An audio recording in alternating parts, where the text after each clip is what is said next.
만약에 여러분의 미래를 알 수 있다면, 그 미래를 알게 되었는데 그 미래가 너무 행복한 미래였다면 여러분은 어떤 기분이 드시겠어요?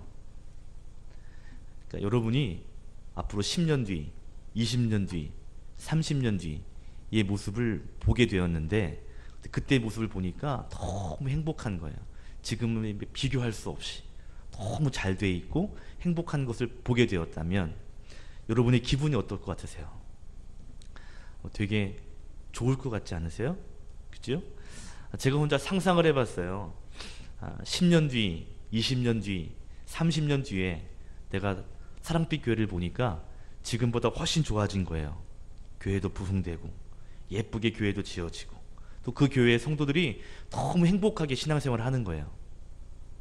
제가 보았더니 그랬다면 제 기분이 어떨까요? 지금 제가 그 30년 뒤, 20년 뒤의 모습을 볼 수 있었는데 그렇게 되었다면 제 기분이 너무 좋겠죠. 제가 상상을 했습니다. 만약에 정말 그런 일이 내가 봤다면 어떻게 할까? 아마 오늘 저는 하나님께 되게 감사로 예배할 것 같아요. 뿐만 아니라 이제 앞으로 그렇게 될 거니까 설교도 더 열심히 준비해야 되겠다. 예배도 더 열심히 드려야 되겠다. 신방도 더 열심히 해야 되겠다. 이런 생각이 들 것 같아요. 조금 어려운 문제가 눈앞에 보여도 용기 낼 수 있을 것 같습니다.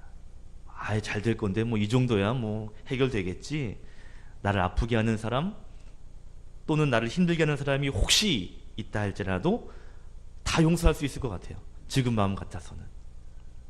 여러분도 한번 상상을 해보세요. 10년 뒤, 20년 뒤 하나님이 그 미래를 보여주셨는데 보니까 너무 행복한다. 만약 그렇다면 오늘 여러분의 예배가 어떤 예배가 될까요? 아마 얼굴이 막 환한 예배가 되지 않을까요? 그죠? 막 혼자 씩씩 웃으면서 좋아 이러면서 예배를 드리시지 않을까 싶어요. 오늘 우리가 읽은 본문이 다윗의 기도입니다. 다윗의 이 기도의 마음 상태가 어떨까? 저 상상해 보면 그런 마음일 것 같아요. 좋다. 이런 마음일 것 같아요. 왜냐하면 하나님의 선지자인 나단 선지자가 찾아와서 뭐라고 말하냐면 다윗의 가문을 복되게 한답니다. 하나님이 이스라엘을 더 복되게 한답니다. 견고하게 한답니다. 라는 말을 전해 듣거든요. 그 말을 들은 뒤에 오늘 다윗이 하나님 앞에 나아가 기도하는 거예요. 여러분 다윗의 마음이 어떨까? 선지자가 찾아와서 복된대요. 나라가 견고하게 된답니다. 하나님이 지금은 더 좋게 하신답니다. 이런 얘기를 듣고 나서 하나님께 기도하는 마음이 어떨까? 얼굴이 활짝 펴가지고 기도하지 않았을까? 그런 생각이 들어요. 사무엘하 우리가 7장을 읽었죠. 그 앞에 6장에 보시면 여호와의 궤가 이제 다윗의 성전으로 들어오지요. 다윗 앞으로 모시고 옵니다. 이스라엘로요. 그리고 7장 1절과 2절에 보면 다윗이 나단 선지자에게 자기 마음을 꺼내는데 뭐라고 꺼내냐면 하나님이 계시는 좀 성전을 좀 줬으면 좋겠다 라는 마음의 이야기를 꺼내요. 그런데 그 이야기를 듣고 나단 선지자가 다윗 왕의 그 마음처럼 되었으면 좋겠습니다. 그러고 돌아왔는데 그 밤에 하나님이 나단 선지자에게 말씀하신 거예요. 너 다윗에게 가서 이 말을 좀 전해라. 그리고 그 말을 전한 거예요. 그 말씀이 오늘 그 뒤에 7장 3절 이하부터 쭉 나오는 말씀이에요. 내용은 대충 이런 거죠. 8절에 보니까 너를 백성의 주권자로 삼아줄 것이다. 다윗 너를 이 백성의 주권자 되게 할 것이다. 7장 9절에 보면 너의 이름이 더 위대하게 될 것이다. 하나님이 너의 이름을 다윗 너의 이름을 더 위대하게 만들어준다. 10절과 11절에 보면 원수에게서 벗어나서 편히 쉴 수 있도록 하겠다라고 이야기하고요. 12절에 보시면 나이가 경수가 다 찰 때까지 그리고 너의 아들이 너를 뒤에 이르어 왕이 될 것이고 그리고 그 나라는 견고하게 될 것이다 라는 이야기를 12절에 하십니다. 13절에는요 너 아들을 통해 성전을 짓게 된다. 그리고 16절에 보면 너의 집과 너의 나라가 영원히 보존될 것이다. 이것이 하나님이 다윗에게 하신 말씀이에요. 그걸 나단 선지자가 전해준 것입니다. 이름을 위대하게 만들어주고 원수가 없게 만들어주고 너의 아들이 너의 마음대로 성전을 짓게 되고 나라는 견고하게 되고 좋은 일이 많을 거라고 이야기하는 것이죠. 너무 행복할 것 같아요. 다윗의 마음이요. 그 소식을 들은, 그 이야기를 들은 다윗이 오늘 하나님께 나아가서 감사의 기도를 드리고 있는 것입니다. 오늘 본문, 우리가 읽은 본문이요, 18절부터 29절의 말씀을 보시면 셋으로 구조를 쪼갤 수가 있어요. 첫 번째 구조는 어디냐면요, 18절부터 21절입니다. 그 내용은 뭐냐면 다윗이 하나님이 지금까지 자기에게 베풀어 주신 은혜에 대해서 감사하고 있습니다. 지금까지 왕이 되게 하신 하나님, 그리고 나를 통치하게 하신 하나님께 감사하고 있는 거죠. 8절에 보면 내가 누구이며 내 가문이 무엇이기에 나를 여기 이 영광의 자리에까지 이르게 하십니까? 나는 볼품없는 사람인데 이렇게 왕이 되게 하시니, 우리의 가문이 이런 영광의 자리에 앉게 하시니 너무 감사합니다 라는 기도를 하고 있다는 거죠. 19절에도 보면 자신 여기까지 이르게 한 것도 너무 과분한데, 그런데 먼 훗날의 일까지 나단 선지자를 통해서 그 말씀을 전해주시니 너무 감사합니다, 너무 과분합니다 라고 19절에 이야기합니다. 지금 다윗이 감격하고 있고 감사하고 있는 것이죠. 하나님이 나와 내 가문에 베풀어 주신 그 은혜에 감사하고 있는 거예요. 두 번째 구조는 어디냐면요, 22절부터 24절이에요. 첫 번째가 하나님이 다윗과 다윗 가문의 은혜를 베풀어 주신 것에 감사한 거라면, 두 번째 대지는요, 하나님이 그 나라, 이스라엘이라는 나라에 베풀어 주신 그 은혜에 감사하고 있습니다.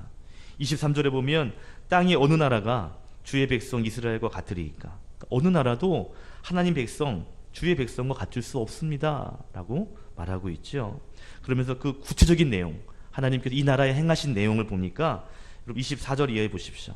하나님이 친히 가셔서 구속하시고 자기 백성으로 삼아서 명성을 내시고 유명하게 하셨다는 거죠. 이 나라를 또 자기 백성을 위해서 큰 일을 행하시고 자기 백성을 위해 두려운 일과 또 애굽 많은 나라들 앞에서 하나님께서 큰 일을 행하신 것, 24절에는 이스라엘 백성을 세우신 것, 또 영원히 백성으로 삼으신 것, 그리고 24절 끝에 보니까 여호와 하나님이 그들의 하나님이 되셨다라고 말하고 있습니다. 첫 번째가 다윗과 다윗 가문에 대한 은혜를 감사한 거라면, 두 번째는 이스라엘 나라에 대한 하나님의 베푸신 그 은혜에 감사하는 내용이에요. 세 번째 대지는요, 25절부터 29절 끝절입니다. 보면 하나님이 나단 선지자를 통해서 약속하신 그 말씀이 다 이루어지기를 원합니다 라는 간구의 기도입니다. 그러니까 첫 번째와 두 번째가 감사의 기도였다면, 세 번째 대지는 하나님 그 약속의 말씀이 이루어지기를 원합니다. 하나님 나에게 나단 선지자를 통해서 하신 말씀이 꼭 되기를 원합니다. 그렇게 하게 해주세요 라는 그런 기도라는 거죠. 25절에 보니까 주의 종인 저와 저의 집에 대하여 말씀하신 대로 행하시옵소서. 26절에도 보면 만군의 하나님을 크게 외칠 수 있도록 다윗의 집이 견고하게 해주십시오. 27절에 하나님이 주신 이 좋은 소식, 그리고 그 말씀하신 그것이, 그것 때문에 내가 주님께 간구할 마음, 기도할 마음이 생겼습니다. 29절에는 하나님 이제 청하는데, 기도하는데 종의 집에 복을 주십시오, 종의 집이 영원히 복을 받게 해주십시오 라고 기도하고 있습니다.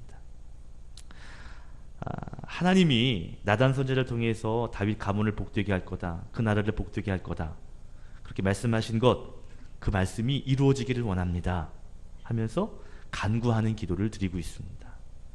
그러니까 다윗의 기도가 세 개지만, 세 부분 나눌 수 있지만 크게 기도의 내용으로 따르면 두 개죠.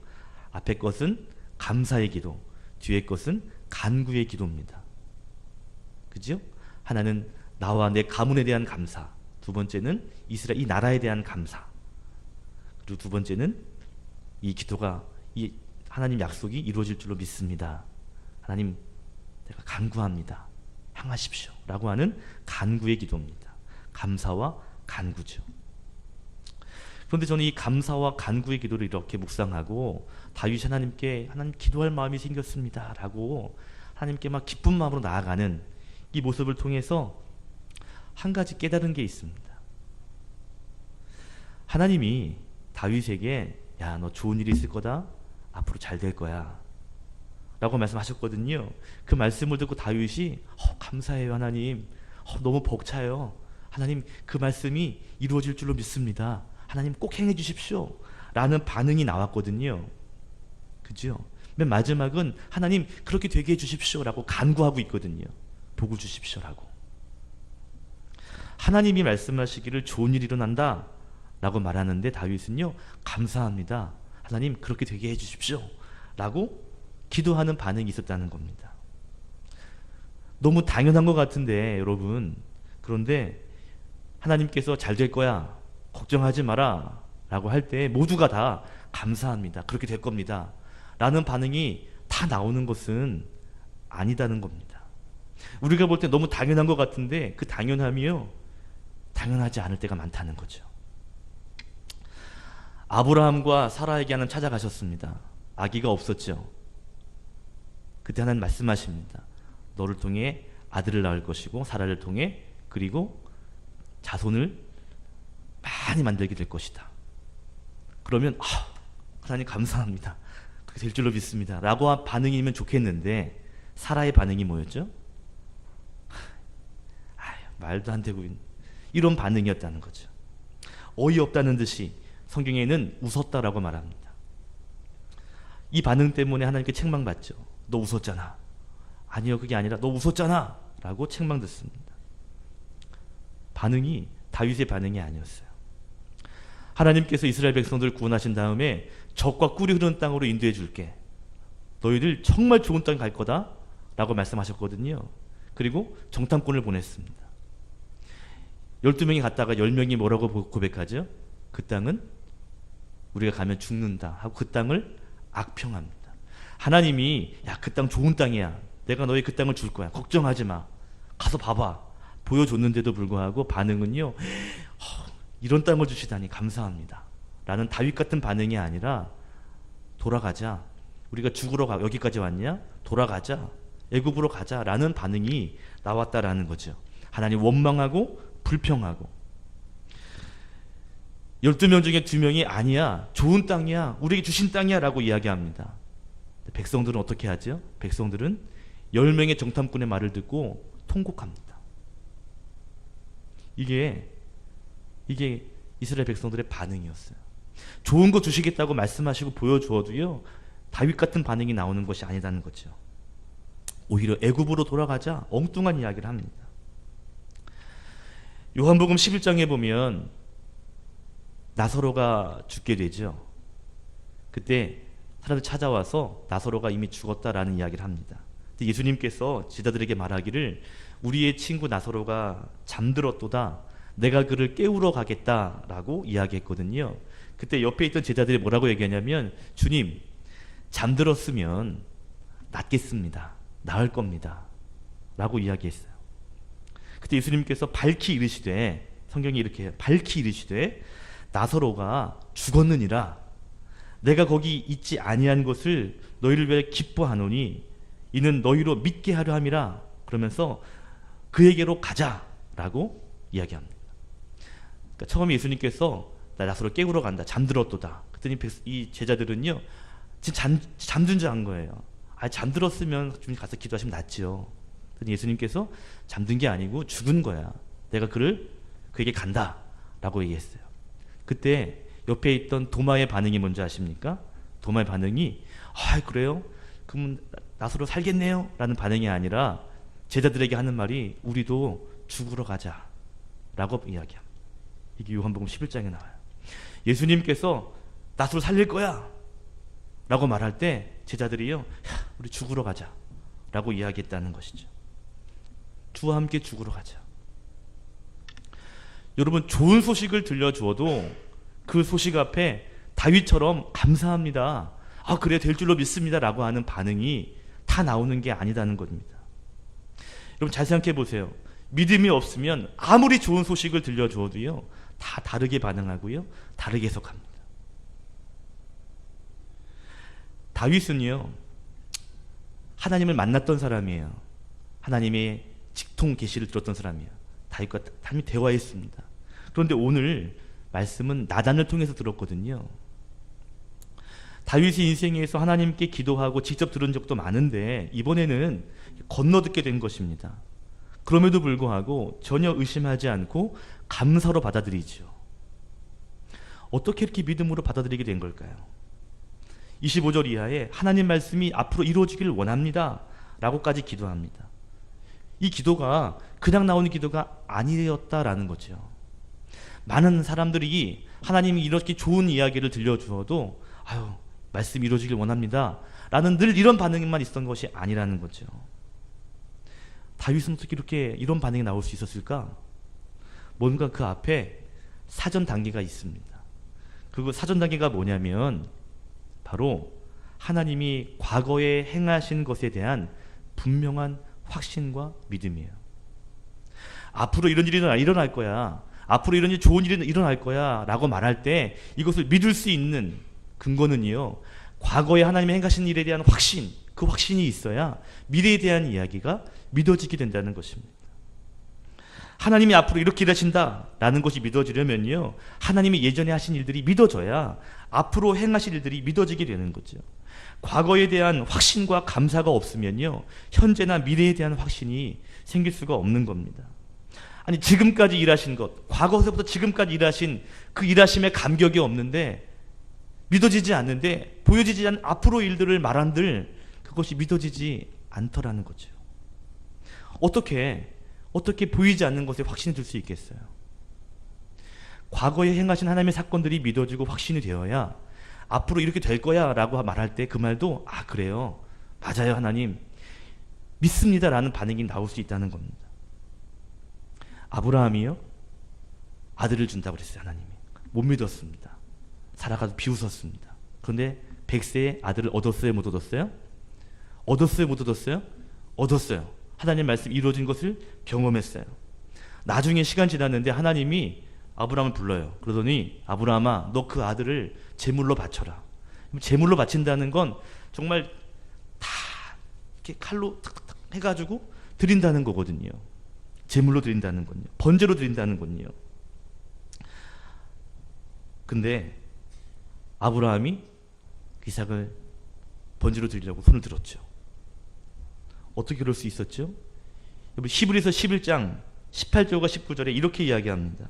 아브라함은 하나님이 이삭으로 너의 자손을 크게 이루게 하실 거다라고 하는 말씀을 믿어서, 그래서 하나님이 이삭을 죽은 자 가운데서 다시 살리실 것이다 라고 하는 믿음이 있었다라는 거예요. 하나님이 너의 아들 이삭을 통해서 자손이 많아지게 될 거야 라고 하신 말씀이 처음엔 안 믿어졌다가 생기니까 믿은 거예요. 근데 그 아들을 바치래요. 그랬더니 말씀 뭐냐면, 그래 하나님이 분명히 이 아들을 통해서 번창하게 하신다는데 죽이면 살리시겠지 라고 하는 확신이 들었다는 겁니다. 그 전에 주신 하나님이 이 아들을 이삭을 주신 그것에 대한 믿음이 생기고 나니까 그 다음에 믿음도 따라가게 되는 것이죠. 과거에 대한 하나님에 대한 감격이 없는데 어떻게 미래에 보이지 않는 것에 대한 믿음이 생길 수 있겠습니까? 여호수아와 갈렙이 이제 가나안 땅에 들어갈 때 요단강을 건넙니다. 여호수아 3장을 보니까 다시 요단강이요, 곡식이 거두는 시기였기 때문에 성경에 보면 요단 물이 언덕까지 올랐다 그랬어요. 그러니까 물이 가장 높을 때였습니다. 강물이요. 그때 그걸 건너야 되는데 여호수아와 갈렙은요, 언약궤를 맨 제사장들 앞에 세워서 그들의 발을 물에 잠글 때, 그때 요단강이 멈추게 되고요, 한쪽 면에 요단강이 멈춰서게 됐다라고 말합니다. 여호수아와 갈렙은요, 홍해 바다도 경험했고 광야 생활도 경험했어요. 하나님이 일하심에 대한 것들이 충만하게 있었습니다. 과거에 대한 확신과 감사가 있게 되니까 그 다음에 행할 일들에 대한 믿음이 생기게 되더라는 거죠. 과거에 대한 확신과 믿음이 먼저 기본적으로 깔리지 않으면 미래에 대해서 아무리 하나님께서 좋게 이야기하시고 된다 해도요, 믿어지지 않는 겁니다. 이게 참 인간의 한계인 것 같아요. 오늘 다윗이 하나님께 들은 말씀이 이루어지기를 간구할 수 있는 이유는요, 과거에 대한 분명한 확신이 있습니다. 18절에 내가 누구이긴간데 내 가문이 내 집이 무엇이기에 나를 이 자리까지 오게 하십니까? 19절에 자신을 여기까지 이르게 하신 것도 과분한데 먼 장래, 먼 훗날의 일까지 말씀하시니 감당할 수 없습니다 라고 반응하고 있는 것이죠. 다윗은요, 왕이 될 수 있는 사람이 아니었어요. 그런데 지금까지 하나님께서 왕이 되게 하신 놀라운 사건들이 있었습니다. 그것에 대한 확신이 있는 거예요. 내 힘으로 된 것이 아니라 하나님이 나를 통해서 하신 일들, 하나님이 행하신 일들, 그 놀라운 사건들이 믿어진 겁니다. 내가 무엇이 한데 이 영광의 자리에 이르기까지 하십니까? 과거에 대한 믿음과 확신이 있으니까요. 하나님 앞으로 될 거야. 지금까지 이렇게 하셨는데 당연히 하면 되죠. 믿습니다. 하나님 되게 해주십시오 라고 기도하고 있는 것이죠. 며칠 전에 찬양을 듣다가, 요즘 제가 아침마다 찬양을 듣고요, 그 찬양, 좋은 찬양을 교회 와서 이제 틀어놔요. 그럼 찬양이 막 들립니다. 찬양을 듣는 중에 제 마음 가운데 이런 마음이 생긴 거예요. 야, 사랑빛 교회가 더 좋아질 것 같다. 사랑빛 교회가 아주 좋아질 것 같다 라고 하는 마음의 감동이 왔습니다. 여러분, 사랑빛 교회가 앞으로 더 좋아질까요? 전 오늘 말씀 묵상하면서 이런 생각 들었습니다. 교회가 세워지고 그리고 여기까지 인도하신 하나님, 그 하나님이 더 좋게 하실 수 없을까? 당연히 하실 수 있죠. 당연히 그러실 수 있는 분이지 라고 하는 마음이 들더라고요. 여러분, 우리 교회가 제가 올 때 10명 모이고 있던 그 교회, 그때 제가 분명히 기억납니다. 목사님 월급을 잘 드릴 수 있을지 모르겠습니다. 그랬던 교회가 이제 성장하고 성장해서 지금까지 왔다면, 거기까지 일하신 하나님이라면 앞으로 더 좋게 하실 일들은 더 쉽게 하지 않을까라는 생각이 드는 거죠. 아니, 조금 모였을 때도 이렇게 하게 하신 하나님이라면, 그러면 여기서부터 더 좋게 하신 일들은 과거의 일보다 지금 일이 더 쉽겠다. 하나님 보실 때, 하나님이 행하실 때. 아무것도 없는 것에서 창조하시는 것, 창조된 것 가지고 또 이렇게 바꾸시는 일들은 더 쉽겠다. 없는 상태에서 잘 되게 하는 일이 얼마나 어려워요. 그런데 좀 되게 한 다음에, 그 다음에 조금 더 크게 하는 건 조금 더 쉽지 않을까. 사랑빛 교회가 앞으로 더 좋아지게 하시는 일이 하나님께서 더 쉬우실 것 같습니다. 여러분, 과거에 행하신 하나님의 일들이 믿음으로 보여질 때, 그럴 때 미래에 행하실 하나님의 일들을 기대할 수 있습니다. 하나님이 나에게 행하신 일들, 하나님이 역사하신 그 사건들을 믿음으로 해석해낼 수 있어야, 그래 앞으로 하나님이 되어질 일들을 믿음으로 바라볼 수 있다 이 말이에요. 다윗이 그런 겁니다. 왕이 될 수 있는 자격도 능력도 없어요. 그는 자기 집에서 막내입니다. 왕의 가문도 아니에요. 그냥 양이나 돌보는 목동에 불과합니다. 그런데 그를 한날의 왕이 되게 하신 겁니다. 하나님이. 그런데 그 하나님이 앞으로 더 좋게 하신다 라는 말을 분명히 믿은 거예요. 그래, 하나님 그렇게 하신 분이지, 나에게 이렇게 역사하신 분이 앞으로 이렇게 역사하실 수 있지, 당연히 믿어진 거죠. 당연히 감사하는 겁니다. 여러분, 하나님 앞으로 행하실 일들이 믿어지기 위해서는요, 과거에 행하신 하나님의 일들을 믿고 확신하고 감사해야 합니다. 하나님 이런 일 하셨는데, 하나님이 이러한 역사가 있었는데. 사랑하는 우리 교회 성도 여러분, 오늘 저녁에 다윗처럼 기도했으면 좋겠습니다. 어떻게 해요? 오늘 말씀의 제목처럼 하나님께 기도할 마음이 생겼습니다. 하나님, 우리의 가정, 우리의 교회를 하나님 복되게 해주십시오. 지금까지 역사하신 것처럼 하나님 앞으로도 더 좋게 해주십시오. 더 놀라운 역사를 보여주십시오. 하나님 놀라운 일 행하실 것을 앞으로 기대합니다. 이런 기도를 저 여러분이 했으면 좋겠습니다. 오늘 기도하심을 통해서 하나님이 여러분 삶 가운데 더욱 놀랍게 역사하게 되시기를 예수님의 이름으로 축복합니다.